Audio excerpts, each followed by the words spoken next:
I want to talk about both publicness and privacy and emphasize that they are not mutually exclusive. We need both. I need privacy. Have a private life. We are all very private. But privacy has many protectors. I'm speaking to many right now. Publicness, I believe, has few protectors.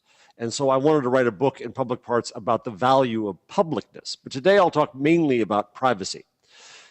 Let's keep in mind, for context, that privacy is a relatively recent concept in society. Some say it was born in England with the invention of the hallway and the back stairs. Fears about privacy have often been tied to new technologies. New technologies, of course, lead to change and fear and resistance to change. If we look back at the invention of the Gutenberg press, some of the earliest authors were frightened of having their thoughts set down with their names permanently and spread widely. Jonathan Swift, author of the time, said that a book of verses kept in a drawer and shown to few was like a virgin much sought after. But once printed as a book, it became more like a common whore anyone could buy for 2 crowns. We jump forward to the year 1890, which was when the first serious discussion of a legal right to privacy began in the United States. And the cause was the invention of the Kodak camera. The New York Times at the time writes a lot about fiendish Kodakers lying in wait. President Teddy Roosevelt forbade the use of Kodak cameras, of Kodaking, in Washington parks for a while. And there are many technologies since that cause similar change and fear: microphones, miniature microphones, video cameras, etc. In his book, Peter Shar lists many current technologies that cause this fear: radio chips, locator beacons, biometric and DNA identification. Now, it is well to worry about what could go wrong with these things. And I believe that it is important to have discussions about what could go wrong. But we must not regulate all of life to the worst case alone. We also have to see how these technologies can improve and change life and not restrict them so that they cannot do that. So I worry about the unintended consequences of premature regulation that's aimed at halting this change and defining the future in the terms of the past. Let me give a few examples. Perhaps most notably is the example of Google Street View and the Verpixelungsrecht, the right to be pixelated in Street View that was claimed by 244,000 Germans at the urging of Ilse Aigner. Now, I understand that at an emotional level, but let's talk about the principles involved here. There's an impact on the public good of pressuring Google not to take pictures of a public view from a public space. If the government can pressure Google not to take those photos, can we also pressure journalists not to, and citizens? And what principles are really being enforced here? When I've visited Germany many times, people say to me, well, I don't want Google making money on this picture of my house. Well, if I'm an artist and take a photo and sell that photo, am I restricted? If I sit down and paint a painting in front of a building, am I restricted? And who has the right to restrict? Is it the resident of the building? Is it the owner of the building? Is it the architect, which might make the most sense? Is it the city? We have to think in larger terms of principles and not just have an emotional reaction to saying, well, I don't like having my picture on the internet of this building. It is a public good. When you diminish what is public, you diminish the value of what the public owns. Another example, Vivian Redding's right to be forgotten as one of her 4 pillars. Well, that sounds good from an emotional level, but if you tell me, if I write about you, if I have data about you on my blog, and you tell me that, you come along and tell me that I must forget something there, well, you've now had an impact on my right of speech. And further, this acts as if we can tell the world to forget something it already knows. And that's a troubling way to react. Do we really truly want to control knowledge in such a way?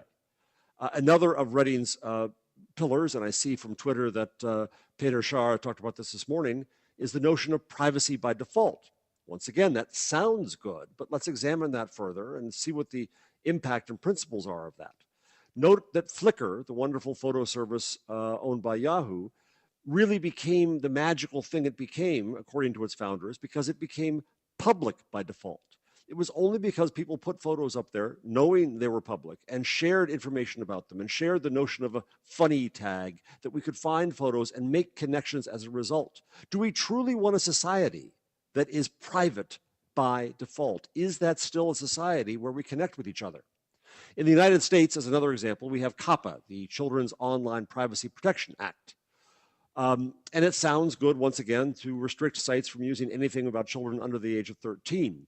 But the unintended consequences of this regulation are, number one, that all children are taught to lie, about their ages at least. Dana Boyd, the wonderful researcher here in the US, just released some data that says that she found a majority of children at age 12 had Facebook pages, violating that law, but that a vast majority, almost 3/4 of the parents, had helped them do this. So do the parents really want this? The other unintended consequence I know from my own professional experience is that companies are very, very frightened of building sites for children because they're afraid of the liability. The result is that children are the worst served sector of society on the internet, and that is a tragedy. Finally, let's look at Do Not Track, which is very popular in the US legislature right now. Well, this has an impact on media's sustainability. We have the means not to be tracked right now. I can go into my Google Chrome and have an incognito window, but as Cory Doctorow said today, an experience with no cookies is soon rather intolerable online. The New York Times just editorialized in favor of Do Not Track, but the New York Times on its own privacy policy makes it clear that you cannot use their site unless you use cookies. And what's so diabolical about the cookie? The problem here, I think, is that the media and advertising industries did a god-awful job of explaining how they're using data, why they're using data, what the benefit to the user is of the data, and now they're trying to work their way back from that. But this does not mean that tracking itself is evil and bad. Tracking yields relevance in content and services. Much of this discussion is about non-specific fears. The worst definition I hear of privacy is the word creepy. Eric Schmidt talks about the creepiness line. Well, it really means nothing. In my book, when I tried to define privacy, I found it extremely difficult to do. It's a rather empty vessel word. It comes to mean, in the words of one writer, everything and nothing. At the end, I came to this notion of privacy, that privacy is an ethic of knowing. If I say something to Kyle Lubeck in a hallway, the responsibility of what occurs with that data is now on his shoulders. It is his responsibility of knowing. Publicness, on the other hand, is an ethic of sharing.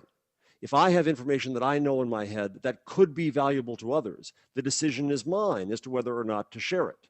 I shared my prostate cancer online because I thought there would be value to others in doing so. Now, if you look at it this way, privacy is an ethic. It includes very many restrictions on what we do, and it guides what we do. First and foremost, Cory Doctorow, I know, says that it's important to be able to give people informed choice.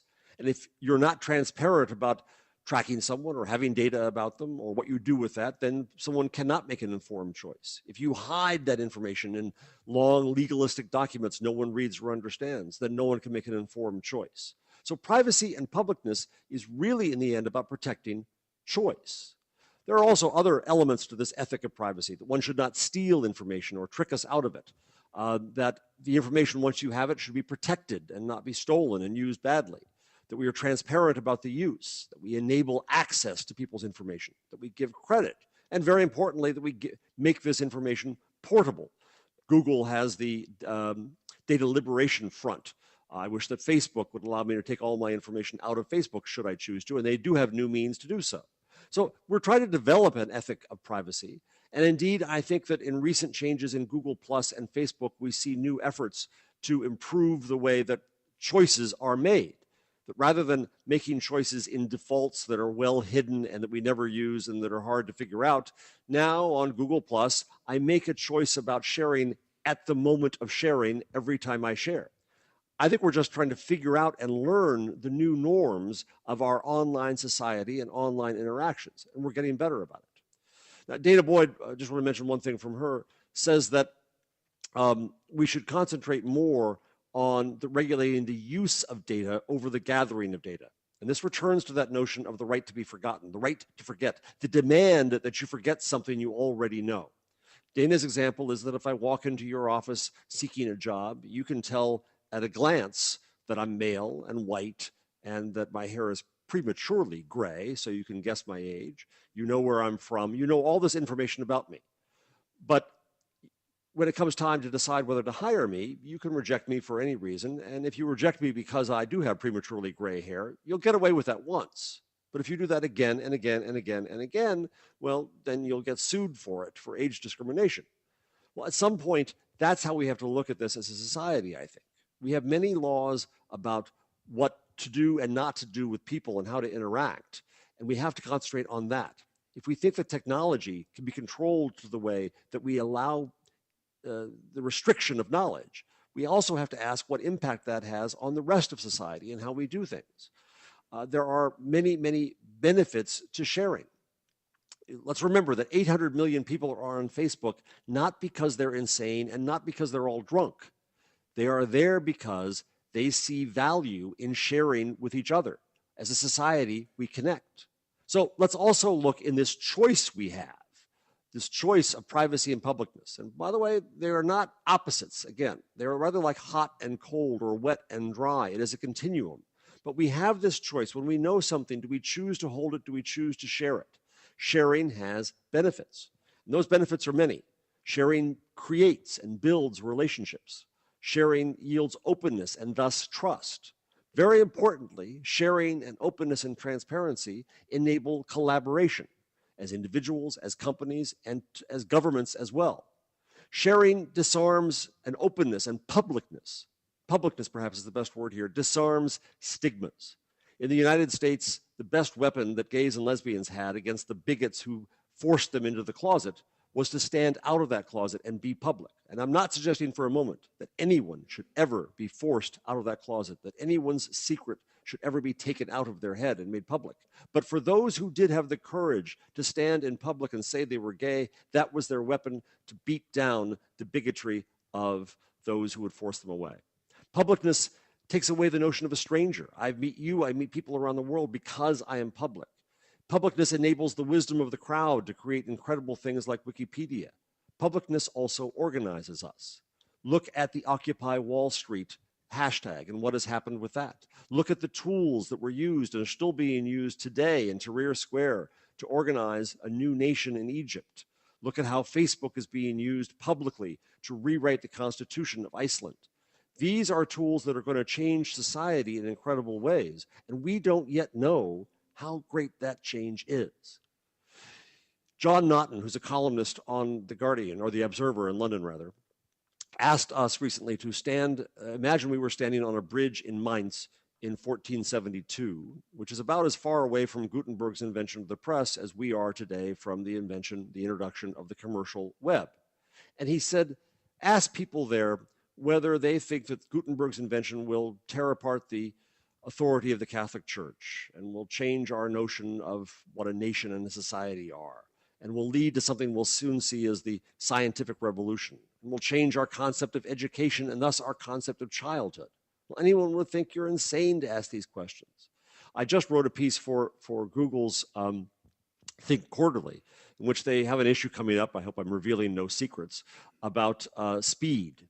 And as I thought about the topic, I came to wonder whether or not, in fact, we believe that the world is going by very fast right now, but what if it's not? What if we're operating on Gutenberg years? What if we've just barely begun to see the shape of the change that is coming?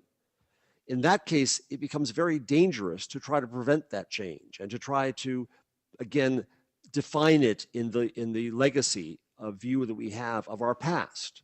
We have to allow the change to happen and figure out what happens. Now, I will not argue, I'm not a utopian. But I think that as we consider the future, we must consider both the edges of possibility, both the negative, the things that are bad that could happen, that's the privacy discussion in great measure, but also the positive, the good things that can happen, the things we want to preserve and protect and enable, and that's the utopian, in my view, the publicness discussion. So we must examine both, and I fear these days we're too much examining only the negative, only the bad that could happen, and we're going to regulate our world around that. Well, in each of our pockets today, we all hold a Gutenberg press. We hold a tool of publicness every bit as powerful, perhaps more powerful than that Gutenberg created, that can change the world in, I believe, more ways even than Gutenberg's did. And as a result, what I want to see us do and discuss is protecting not just privacy, and we must protect privacy, but also protect publicness, protect this nature. Now, To do that, I don't want to see, frankly, a bunch of laws and regulations. I don't want to see, because I ask in my book, who shall protect publicness? Is it companies? Well, I'm a certified Google fanboy. I wrote a book called, hold on here, Was würde Google tun? And I admire Google. And I think Google did good things by getting out of China. But I also think that Google makes mistakes. Google is a company. Google protected our principles in the end in China, I believe. But Google should not be the protector of our principles on the net. Should governments be? I do not believe so. At the EG8 in Paris, I had the audacity to ask President Sarkozy to take a Hippocratic oath for the net and first do no harm. He recently said at Avignon that culture has a distribution problem. I think quite to the contrary, culture has just solved its distribution problem, and anyone in the culture may now speak to anyone around the old gatekeepers. But in Sarkozy saying that, his reflex is to protect the legacy distributors. And we have to be cautious about this, about trying to protect the old world and prevent a new world from emerging. Now, that technology, that notion of optimism and pessimism, utopia and dystopia, it's important to say the technology is not necessarily good. The technology can be used for bad just as much as it can be used for good. But the point is that we as a society have choices about how we are to build this future society, and I hope we maintain those choices. So I want to end here. At the end of my book, while I'm holding up books, I might as well hold up this one too. I ask for a discussion about principles of our open world, principles of the publicness, of the tools of publicness that we have. I do not believe we'll ever come to one set of principles. I don't want to see a constitutional convention. I don't want to see a government of the net. A net that enables things like Occupy Wall Street, a mere hashtag as a platform for revolution, is going to reject governance. But we, the people of the net, are the ones to protect the net. We, the people of the net, need a discussion. We need events like this to discuss not only privacy, but also publicness. So in the book, I put forward proposed principles of publicness. They are wrong. I will admit right off the bat they're wrong, but they're my suggestions, and they're these. First, that we have a right to connect. If your internet access is cut off, whether that's through Hadopi with President Sarkozy or more to the point with President Mubarak, if you cut off someone's internet connection, you are violating their human rights. Let's agree to that. That is a preamble to what we in the United States call the First Amendment, that is to say, a right to speak. And that right to speak leads to a third principle, which is a right to assemble and act. In other principles, we must examine privacy as an ethic of knowing and publicness as an ethic of sharing and understand how our norms are going to operate around those.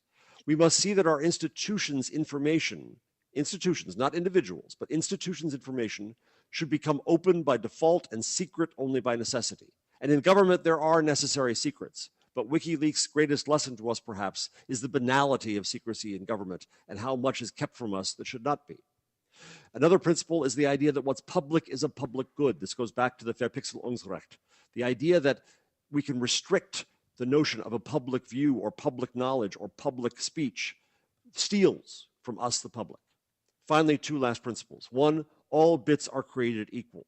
If a bit is restricted on its path by the telephone company, by Chinese government for a search, by Mubarak shutting off the internet, then no bits could presume to be free. The only way for all bits to be free is for all bits to be seen as equal on the net. That is the architecture of the net. And finally, the architecture of the net is open and distributed. That is what means that no one can have sovereignty over it. That openness is what makes the net, and we must protect that. So that, in 20 minutes, is what I wanted to say to you this morning about privacy in the context of the choice we have for publicness, and I look forward to the discussion and leider auf English.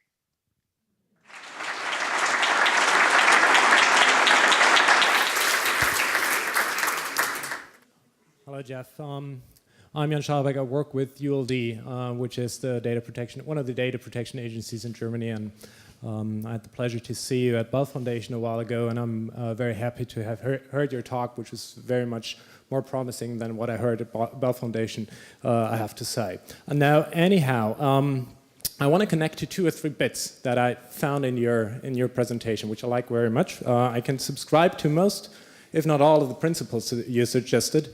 Although there's 2 points. One of them, right in the beginning, when we started talking about Street View. I said I work with a data protection agency, but I have to admit I didn't fully subscribe personally to the strategy that was chosen. But you said that what is the principles that we derive from that, and then recur to principles that are already there. We call it in German Panoramafreiheit and such things. And I would suggest to look at what Luhmann calls the difference that makes the difference. And Dana Boyd well pointed out that the difference in the net is a specific different public than we have in our current view. So the public that an artist approaches when he draws a building is a completely different public that Google then addresses when they put up all the pictures of the streets, because I'm not saying it's wrong to put them up, but it is a different public because it allows us to reverse look up that information other than the artist. It allows us to do this in a timely, more or less indefinite fashion, as we may see or not. Then we come back to the right to forget.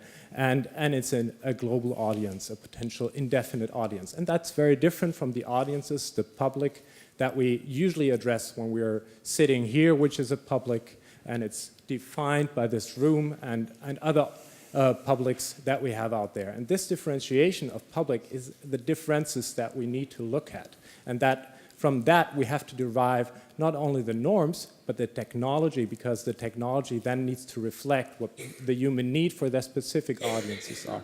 And I think you're right, we're just on the very first steps towards that.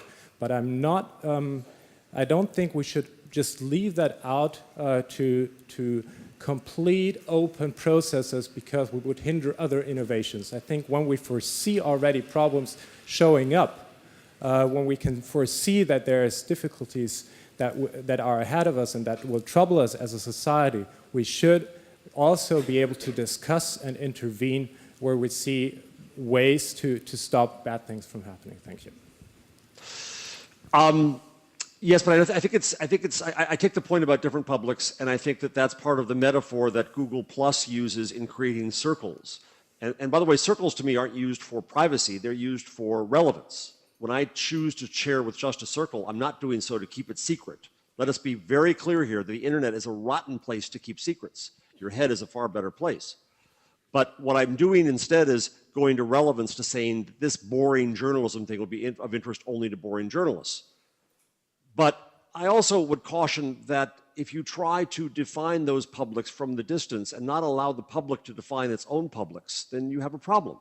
I just saw a video that Thomas Kneurer, for the editor of Wired Germany, just put up of a lovely video of toys using Google Street View to take a tour of the world. And I've seen images, beautiful artsy images taken from Google Street View just last week that are online. And if suddenly they have this horrible blur that comes up over them because the pressure of government and media came to do that, I think that's rather tragic. And why are we doing that? Because of some, again, non-specific fear, because of some non-specific dislike of a corporation, or perhaps an American corporation. Let it be known that the German telephone company puts up pictures of all your backyards, and I haven't heard the fight about that. So yes, I take the point about having different publics, but I also would argue that if you try to restrict and define that too much in analog terms, we do in fact have more of an impact on future innovation. Okay, thank you very much. More questions, please?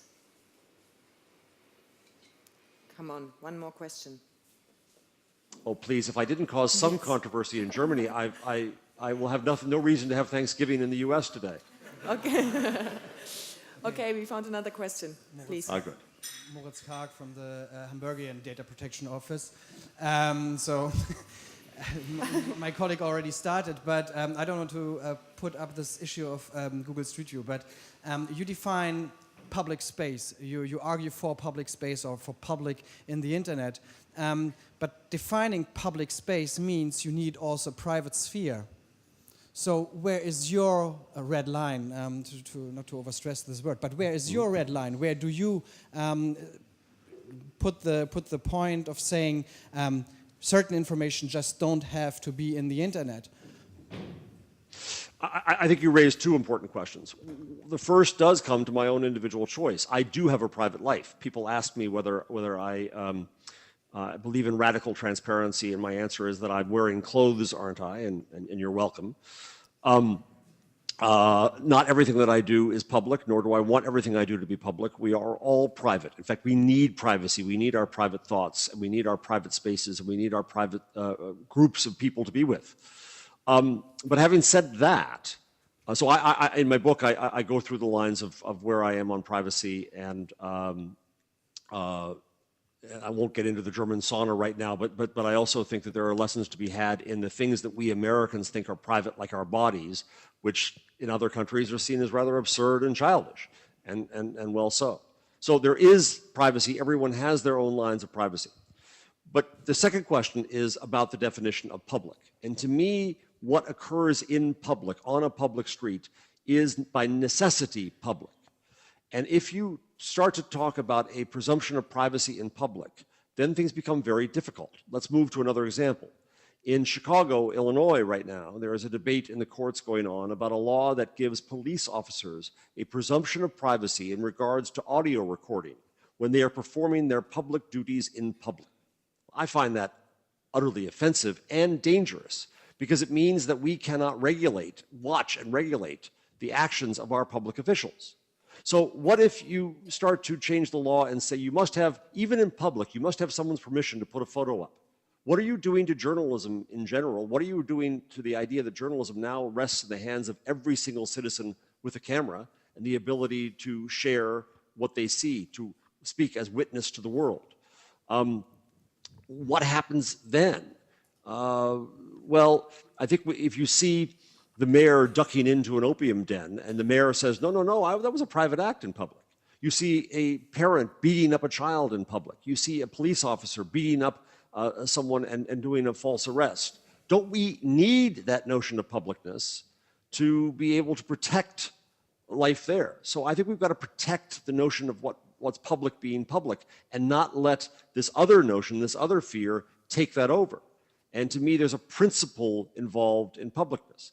One more point here. That notion of who's the panorama right discussed earlier, and there's a right protected for journalists. Well, now, when you consider that everyone is a journalist, that every witness witnesses to the world, that is another example of the architecture of the world starting to mimic the architecture of the net. The net is end to end. Anyone can speak to anyone. News we now see in Tahrir Square and in other stories is now witness to world. It is the same. Anyone can speak to anyone. And I think that's a very important principle to protect for a democratic and open society. And if we now try to shut off parts of that open world, I think that we will potentially have very many unintended consequences. So privacy matters in my head. But at some level, when I have told one person something, to pick on Kai again, if I tell Kai something, what I have said is now public to that extent. And again, the responsibility of what happens with that is on Kai's shoulders. I cannot regulate and legislate that he forget. We can say what is, in Data Boyd's view, what is done with that data, the use of that data, how it is used. But I've had an act of faith here. I'm just picking on Kai because I see him in my camera. I have an act of faith and relationship with him. You can see we're friends, so it's okay. I'll tell him secrets. He, however, being from Google, will tell me no secrets. But there's a relationship that's there, and you're right. We're trying to figure out these new norms of a new society in new ways. And we're not there yet. We're at the very beginning. So finally, long-winded answer to a simple question. Yes, I have boundaries of privacy. My boundaries are probably different from yours as an individual and also as a culture. I'm also trying to test and figure out those boundaries. And when I have pushed those boundaries, I have found benefit in doing so. I wrote on my blog about my prostate cancer, about my malfunctioning penis, which is not easy to do. Out of that, I got incredible value. I got people who supported me, who gave me information. I helped inspire other men to get their PSA checked. I found really no harm at all in being public in that way. One person who didn't like me anyway complained that I was oversharing. That's a very odd concept, because what he was really saying was that he was over-listening. He was telling me to shut up. But in this new architecture, he has the means to solve that. He can unfollow me, defriend me, uncircle me, don't click on me, don't link to me. There are many options to say that he doesn't have to hear what I say. But to tell me not to say it, that's offensive. And if we get to a world of trying to control information and trying to control the flow of information too much, including the flow of what you see in public and know and can witness, that's a dangerous world. Okay, thank you. One last very short question. Yes, okay. It might be a short question, but it might be have more impact. The thing you said, okay, most things should be free in the internet. On the other hand, there is a necessity for safeguarding, for example, against libel, against slander, against many things. But who makes the norms? And who controls that one who makes the norms? Because what we need are norms worldwide, and not only in one culture or in the other. And now, what can the norms be and who makes them? Because otherwise there would be, I think, a little bit fear of a new form of censorship in the internet. And that, I found it very impressive what you said, that you don't want a sort of new government or new police in the net. But to avoid any form of censorship, what to do, and on the other hand, to keep up safeguards against criminal actions or something like that. You're right, it's a short question, and the answers and discussion could take hours or days, but I'll try to keep it very short because I know you're on to the next event. When I talked about privacy and Germans' attitudes toward privacy to a bunch of editors at Die Zeit, one of them said, well, okay, you're not wrong about Germans and privacy, but he said, my daughters, this editor said, operate very differently. And he started to see that they were operating not under German culture in their publicness, but under internet culture. And I do wonder whether we are see the beginnings of an internet culture starting to rise that challenges the notion of national cultures. And that'll be very interesting to see. In fact, as you look at Gutenberg and how it changed the notion of nations in the time, we have to ask, I think today, when a movement starts in Spain and goes to the Arab Spring and comes to occupy Wall Street and then goes back around the world, we are going to soon question our notion of nations here. So the question you ask is, who sets the norms? Well, my fear is that we could find ourselves in the lowest watermark, the lowest common denominator of freedom and the highest watermark of regulation and thus oppression. If we say, for example, in one of Vivian Redding's 4 principles of the internet, by the way, her 4th is transparency, and that's the one I agree with. But the 3rd that I've not mentioned is the idea that European data should be kept under European standards, even on, let's say, American servers. And I understand why that's being said. But beware here that what if China claims the same right? And what if we end up with a lowest common denominator of freedom through that kind of regime of regulation, that governments pile on more regulations on the internet and claim worldwide sovereignty over doing so? I fear that. And that's why I say that the internet must remain separate from government. We already have laws about libel. We already have laws about fraud and identity theft. Those laws can and should be enforced on their own. We don't, I believe, need new laws for the internet. The internet can get around those laws. Witness WikiLeaks, yes, it can, and we have to deal with that. But I think that we have to also wonder whether our notion of what a nation is up to date, and that may change too. It changed in the past, it can change again.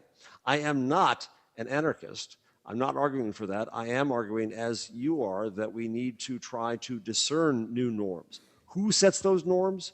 Society does. Society always does. Government follows society. And I think what we see happening here is government is often trying to lead society, protect society from itself. Well, I say let society be society. Let us experiment. Let us play. Let us find new connections, new wonderful things we can do. The fact that we could create Flickr and Wikipedia and the Arab Spring using these tools. Again, I'm not saying the Arab Spring came from the courage of revolutionaries, not from these tools. But these tools help us do these things. And those tools, yes, are disruptive to legacy institutions, and that frightens the legacy institutions, and it makes the institutions want to prevent that change. We have to look at that motivation when we see regulation come in. whether it's, let's say again, Sarkozy trying to defend legacy media corporations against the idea that all of society are now media. Well, I rather celebrate the fact that I'm no longer controlled, even though I'm a media person, with a few choices. I don't want to see government come in and try to set norms and laws that restrict us all from having the freedom of using these new tools of publicness to create our own publics, to speak to those publics, to act together as those publics. So we, society, will figure out those norms. It'll be a messy process, but life is. Okay, thank you very much. Vielen Dank.